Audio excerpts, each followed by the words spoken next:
Private members' business. Notice number 5, motion on National Disability Insurance Scheme Early Childhood Early Intervention Approach. Member for Hughes. Thank you, Deputy Speaker. I move the motion relating to the National Disability Insurance Scheme Early Childhood Early Intervention Approach in the terms in which it appears on the notice paper. Just call him to speak. Yeah, Member for Hughes to speak. Thank you, Chair.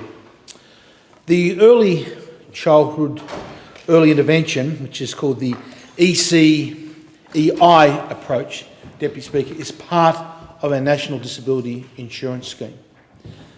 This supports children from birth to 6 years of age who have a developmental delay or a disability, and their families and carers. And I make an emphasis on their families and carers because it's very important that we give them the support as well. Often the best way that we can help Australians with disabilities is to make sure that we are supporting their families and their carers, because they are ultimately the ones that give people with disabilities the most support. The NDIS is engaged with early childhood partners around Australia to deliver this approach, as the early childhood partners are experienced in providing early childhood intervention. However, Deputy Speaker, we must be honest, there have been some challenges rolling it out. And if we are going to fix things in this Parliament, we have to admit where there are problems so we can tackle them, Deputy Speaker.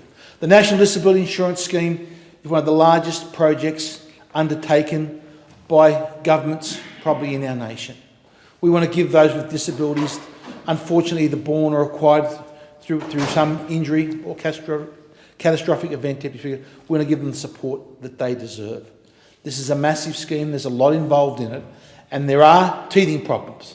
As the government, we admit that, but we also say we're going to get those fixed. We acknowledge them and we're going to get those fixed.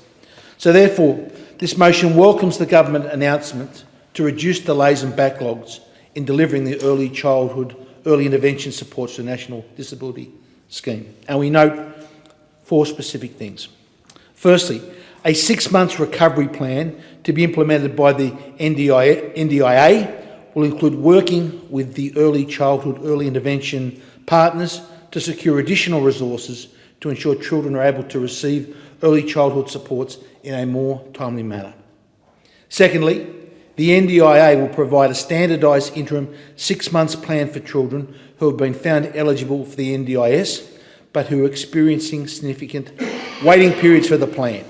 That is, where the period between an access decision and getting a plan is greater than 50 days. And that these interim plans will be replaced by a full NDIS plan no later than 6 months after being issued.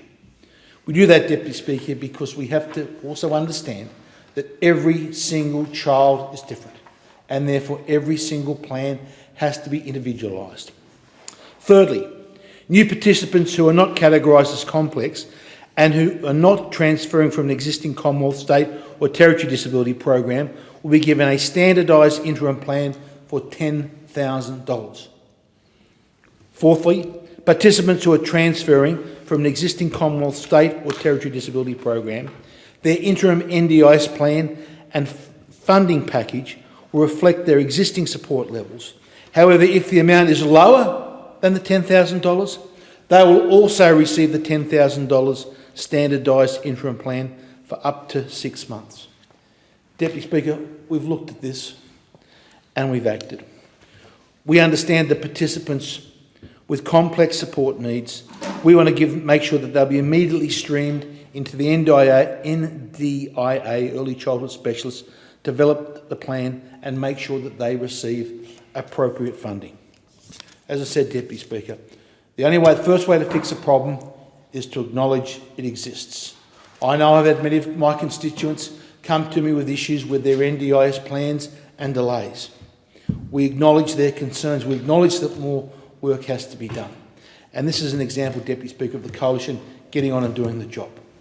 But what we must ultimately remember, the only way we can continue to finance this into the future is if we have a strong and robust economy that underwrites, the NDIS plans, Deputy Speaker. It underwrites what we are doing in early childhood, early intervention. So we can have all these programs, Deputy Speaker, but unless we have a strong, vibrant economy, we simply cannot have these programs in our nation. That is why, Deputy Speaker, I would like to commend this motion to the House. Thank you, Member for Hughes. Is there a seconder for the motion?